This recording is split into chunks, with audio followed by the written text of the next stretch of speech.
सुंदर अशा दिवसासाठी मी खरंच देवाचे खूप आभार मानते. Thank you Jesus, thank you for this day. And now we are going to meditate Mark chapter 9 verse 23. Mark शुभवर्तमानाचा 9वा अध्याय 23वे वचन आज आपण पाहणार आहोत. येशू त्याला म्हणाला, शक्य असेल तर असे कसे म्हणतोय?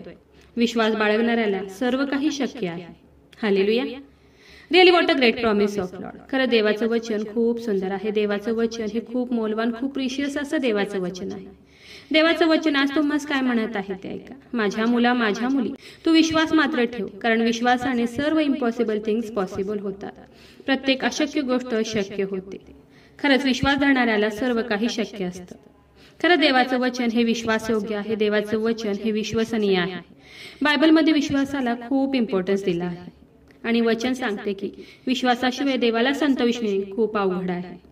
मत्ती शुभवर्तमानाचा 8वा अध्याय 5 ते 13 वचनात आपण पाहतो की मग येशू कफर्नहुमास आल्यावर एक शताधिपती त्याच्याकडे आला व त्याला विनंती करून म्हणाला, प्रभूजी, माझा चाकर पक्षघाताने अतिशय पीडित होऊन घरात पडला आहे. येशू म्हणाला, मी येऊन त्याला बरे करेन. तेव्हा शताधिपतीने उत्तर दिले की प्रभूजी, आपण माझ्या छपराखाली यावे अशी माझी योग्यता नाही, पण तुम्ही शब्द मात्र बोला म्हणजे माझा चाकर बरा होईल.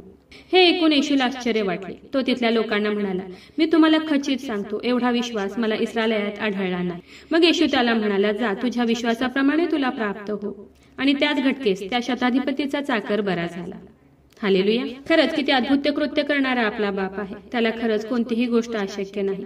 पण देवाची एकच इच्छा आहे की आपण विश्वासाने, खूप विश्वासाने त्याला प्रत्येक गोष्ट मागावी आणि आपण जे काही मागितलं आहे ते मिळणारच असा आपण विश्वास धरावा.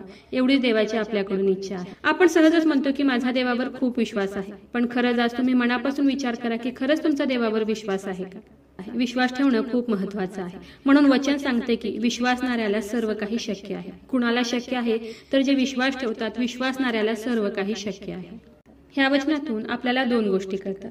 एक म्हणजे त्या शताधिपतीने आपल्या चाकरासाठी देवाकडे विनंती केली. आपण सुद्धा दुसऱ्यांसाठी प्रार्थना करणं खूप गरजेचं आहे. आपण दुसऱ्यासाठी देवाकडे मध्यस्थी करणं खूप गरजेचं आहे. आणि दुसरी गोष्ट म्हणजे येशू त्याला म्हणाला, तू विश्वास ठेवल्याप्रमाणे तुला प्राप्त हो. म्हणजे जसा आपला विश्वास तसं देवाचं कार्य होतं. आपला विश्वास जर कम असेल तर देवाचं कार्य तेथे होत नाही. आणि आपण जर विश्वासात दृढ असू, मजबूत असू तर तेथे देवाचं कार्य नक्कीच होतं. म्हणून वचन सांगते की तुझ्या विश्वासाप्रमाणे तुला प्राप्त हो. म्हणून आज तुम्ही खूप विश्वासाने देवाच्या हातात तुमच्या शरीरातील रोग आजार द्या. तुमची परिस्थिती तुम्ही आज देवाच्या हातात द्या आणि विश्वास ठेवा की देव नक्कीच तुम्हाला बरं करेल. देव नक्कीच तुम्हाला तुमच्या सर्व संकटातून, परिस्थितीतून बाहेर काढेल. आणि सतत तुम्ही तुमच्या मुखाने कन्फेस करा, कबूल करा की माझा देवावर खूप विश्वास आहे. माझं शरीर देवाचं मंदिर आहे. म्हणून हे आजार, हे दुखण्या, हे सैताना, माझ्या शरीरावर तुझा काही एक अधिकार नाही, कारण माझं शरीर देवाचं मंदिर आहे. त्याला मारलेल्या फटक्यांनी आज मी बरा झालो आहे. सतत तुम्ही आज तुमच्या मुखाने कबूल करा, कन्फेस करा, त्याने वाहिलेल्या त्या रक्ताने आज मी बरा झालो आहे. असं सतत तुम्ही तुमच्या मुखाने कन्फेस करा, कबूल करा. रोज आणि रोज तुम्ही हे वचन सतत स्वतःवर घोषित करा, डिक्लेअर करा आणि विश्वास ठेवा की खरंच तुमच्या शरीरात कोणताही रोग, कोणताही व्याधी, कोणताही आजार राहणार नाही. कारण देवाचं वचन सांगते की विश्वास बाळगणाऱ्याला सर्व काही शक्य आहे. म्हणून आज खूप विश्वासाने तुम्ही आज गुडघ्यावर या, देवाच्या चरणाजवळ जावा आणि देवाला म्हणा की हो देवा, माझा तुझ्यावर विश्वास आहे. माझ्या शरीरातील सर्व आजार, दुखणं मी तुझ्या हातात देत आहे. तुला मारलेल्या फटक्याने आज मला आरोग्य प्राप्त होऊ दे. आणि विश्वास ठेवा की नक्कीच देव तुम्हाला आज आरोग्य देईल. नक्कीच देवास तुम्हाला बरं करेल. नक्कीच देवास तुमच्या शरीरातील प्रत्येक रोग, प्रत्येक व्याधी काढून टाकेल. तर चला देवाच्या वचनावर विश्वास ठेवूया, त्याच्या ह्या वचनाला क्लेम करूया. नक्कीच ह्या वचनाद्वारे देव तुम्हाला खूप खूप आशीर्वादित करू. खूप जणांना देवाच्या ह्या जिवंत वचनाची गरज आहे. खूप जणांपर्यंत तुम्ही देवाचं हे जिवंत वचन शेअर करा. देव तुम्हाला खूप खूप आशीर्वादित करू. शाल वी प्रे? हालेलुया. स्तुतीस पात्र, स्तुतीस योग्य देवा, धन्यवाद देते. हात उंच करून तुझी स्तुती, तुझं गौरव करते ईश्वराजा. तुझ्या नावाला मान, महिमा, गौरव आता आणि सदा सर्व काळ असू दे ईश्वराजा. सुंदर अशा दिवसासाठी मी मनापासून तुझे आभार मानते प्रभू ईश्वप्पा. सुंदर असं वचन, गोड असं प्रभू ईश्वप्पा, तुझं वचन प्रभू ईश्वप्पा, तू आज आम्हाला दिले उपकार मानते प्रभू ईश्वप्पा. हो ईश्वराजा, तुझं वचन सांगते की विश्वास बाळगणाऱ्याला सर्व काही शक्य आहे. हो देव बाप्पा, खूप सुंदर असं प्रॉमिस देव बाप्पा, तू आज आम्हाला दिले उपकार मानते प्रभू ईश्वप्पा. हो ईश्वराजा, जेवढ्याने तुझं आजचं हे वचन ऐकलंय प्रभू प्रभू येशू बाप्पा त्या प्रत्येकाला तू आज आशीर्वादित कर.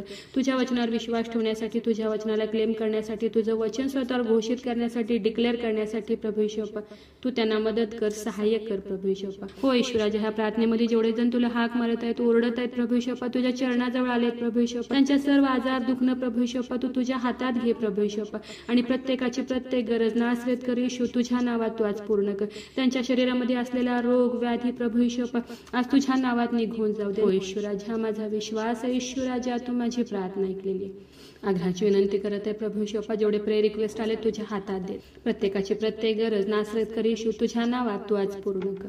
आग्रहाची विनंती करत आहे प्रभू येशू बाप्पा, जेवढे लोक आजारी आहेत, त्रासात आहेत, संकटात आहेत, हॉस्पिटलमध्ये आहेत प्रभू येशू बाप्पा, ज्यांचे रिपोर्ट्स येणार आहेत, जे कोमात आहेत प्रभू येशू बाप्पा, ज्यांची सर्जरी झाली आहे प्रभू येशू बाप्पा, ज्यांना डॉक्टरांनी सर्जरी करायला सांगितली आहे प्रभू येशू बाप्पा, त्या प्रत्येकाला तुझ्या हातात देते प्रभू येशू बाप्पा. नासरेत कर येशू ख्रिस्ताच्या नावात मी आज्ञा करत आहे, कमांड करत आहे, त्यांच्या शरीरातील सर्व रोग आजार तुझ्या नावात आज निघून जाऊ दे. नासरेत कर येशू ख्रिस्ताच्या नावात आज त्यांच्या शरीरातील रोग निघून जाऊ दे. हो दे बाप्पा, तू त्यांना स्पर्श कर आणि बरं कर प्रभू येशू बाप्पा. माझा विश्वास आहे येशू राजा, तू माझी प्रार्थना ऐकलेली आहे. आय प्रे in the name of Jesus. Amen.